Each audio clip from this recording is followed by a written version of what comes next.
Thank you very much, Jyotiraditya Scindia ji, for joining us here on Times Now and on Times Now Navbharat.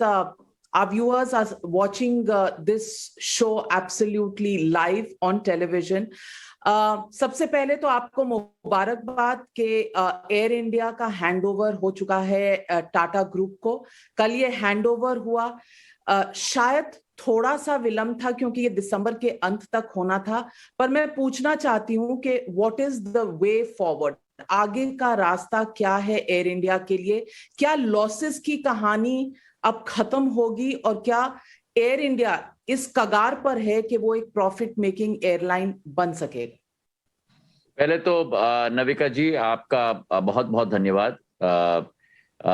ये transaction संभव हुआ है केवल एक कारण से, और वो है हमारे प्रधानमंत्री जी की दृढ़ इच्छा शक्ति, उनका संकल्प कि भारत सरकार का काम एक वातावरण तैनात करने का है जहां व्यापार और बिजनेस फ्लरिश करे, और उसी सोच और विचारधारा के आधार पर जिस कंपनी के पिछले 14 साल के लॉसेस 82,000 करोड़ रही थी और जिस कंपनी का डेट करीब करीब 1 लाख करोड़ से ज्यादा हो चुका था, उस कंपनी का जो 20 करोड़ रुपए का लॉस प्रति दिन का होता था, साल का 7,500 करोड़, जो आम जनता का पैसा है, जो आम हमारे टैक्स पेयर का पैसा है, उस पैसा का सदुपयोग होए।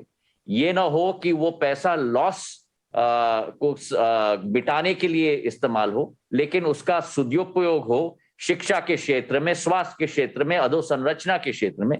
इसी विचारधारा के साथ ये ट्रांजैक्शन सफलतापूर्वक समाप्त हुआ है। मैं बधाई देना चाहता हूं टाटास को, एक कंपनी जिसका नेतृत्व और जिसकी बीज उन्होंने बोई थी करीब 70 साल पहले। आज वो कंपनी वापस उनके घर पे पहुंच चुकी है, और मुझे पूरा विश्वास है कि आने वाले दिनों में उनके नेतृत्व में, उनकी सोच विचारधारा के आधार पर, उनकी स्ट्रेटेजी के आधार पर ये कंपनी दोबारा हमारे देश के आसमान को और अंतर्राष्ट्रीय के आसमान में भी एक पैंठ बनाएगी और अपना जगह जरूर आने वाले दिनों में विश्व पटल पर बना पाएगी। ज्योतिरादित्य सिंधिया जी, आप अपने दफ्तर में हैं, अगर आसपास भीड़ ना हो तो क्या मैं आपसे रिक्वेस्ट कर सकती हूँ कि मास्क उतार दें ताकि लोग आपको देख सकें? बट कोविड का समय है, एहतियात बरतने के लिए अगर आसपास लोग हों, आपने पहना हुआ हो तो इस पर मुझे कोई दिक्कत नहीं है, पर हमारे दर्शक जरूर आपको देखना चाहेंगे। लेकिन सवाल इस वक्त ये भी पूछना चाह रही हूँ ज्योतिरादित्य सिंधिया जी के आपने कहा 1 लाख करोड़ रुपए का डेट और 82,000 करोड़ रुपए का loss. If this is the amount of losses that have been accumulated, how does the government plan to repay this debt? इसका कितना बर्डन आएगा एक्सचेकर पर, और ये जो लॉसेस हैं इसकी भरपाई किस तरह होगी? क्योंकि ये तो शायद ट्रांसफर नहीं होगा टाटास को, बजट पे इसका कितना? तो मैं आपको पूर्ण रूप से डेटा आपके समक्ष रखूं। एयर इंडिया के लॉसेस टोटल मिलाकर करीब 45,000 करोड़ थे।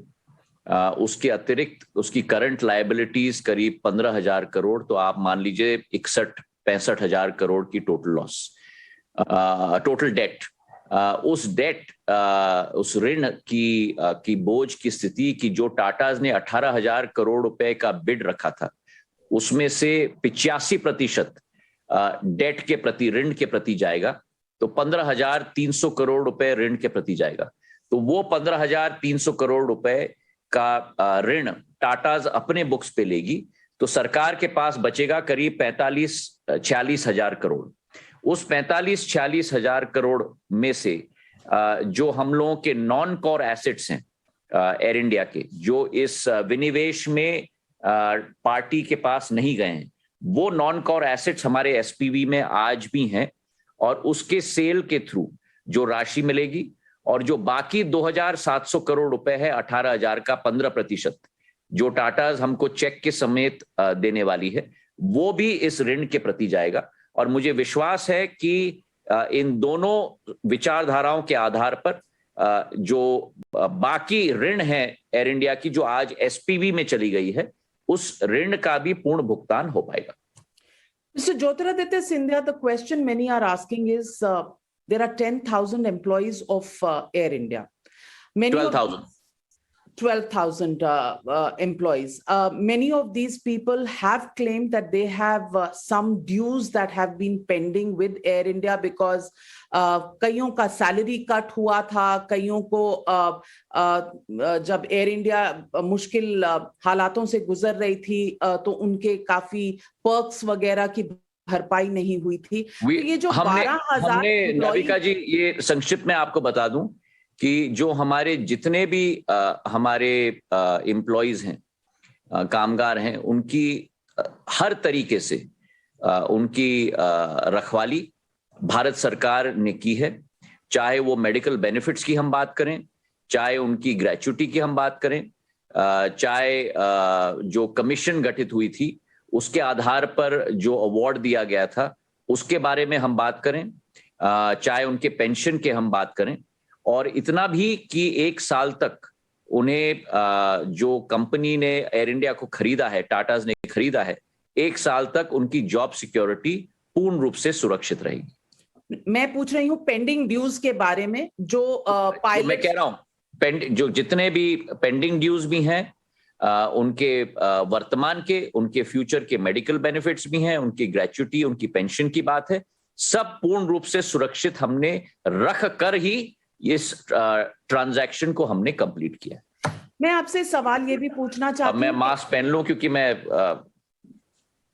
एयर इंडिया देश का नेशनल कैरियर था। टाटास के पास ऑलमोस्ट 70 इयर्स के बाद वापस गया है, लेकिन एयर इंडिया ने इस दौरान में नेशनल कैरियर होते हुए कई ऐसे प्रोजेक्ट्स अंडरटेक किए हैं, जैसे इंडियंस को येमेन से निकालना, कई ऐसी चीजें की हैं जो नेशनल सर्विस थी।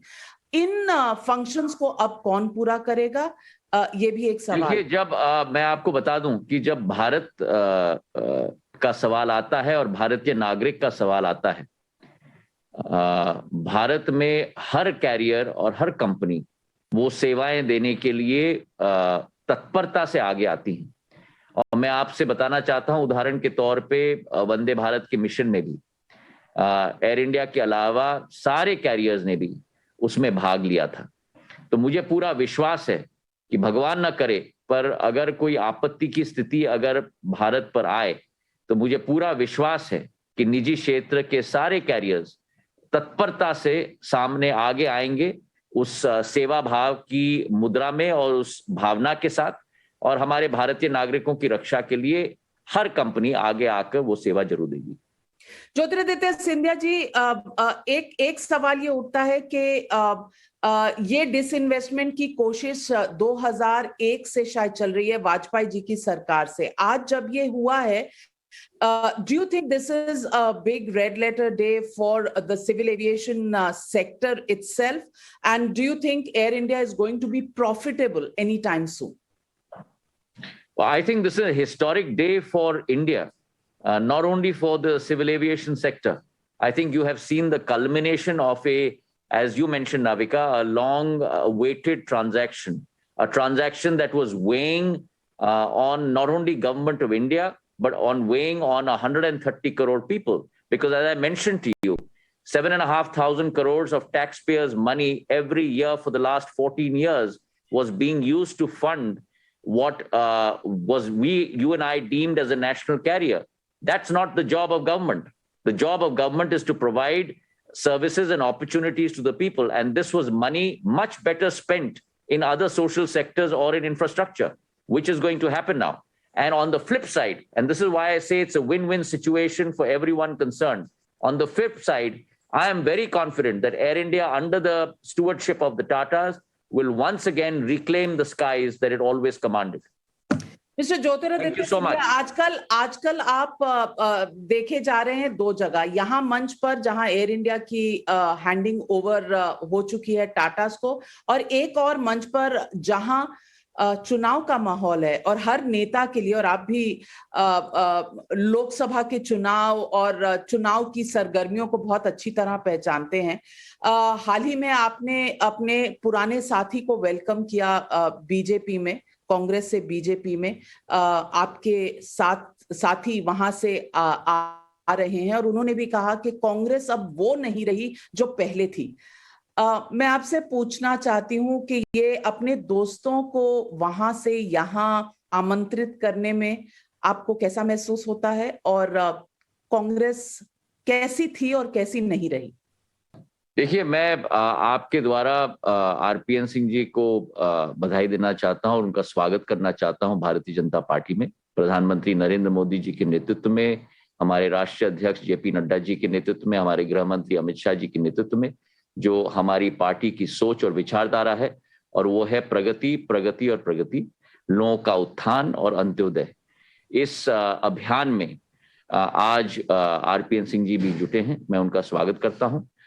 जमीनी व्यक्तित्व के धनी हैं और मुझे विश्वास है कि वे भी भारतीय जनता पार्टी में सम्मिलित होने के बाद उसी भावना के साथ आगे कार्य करेंगे।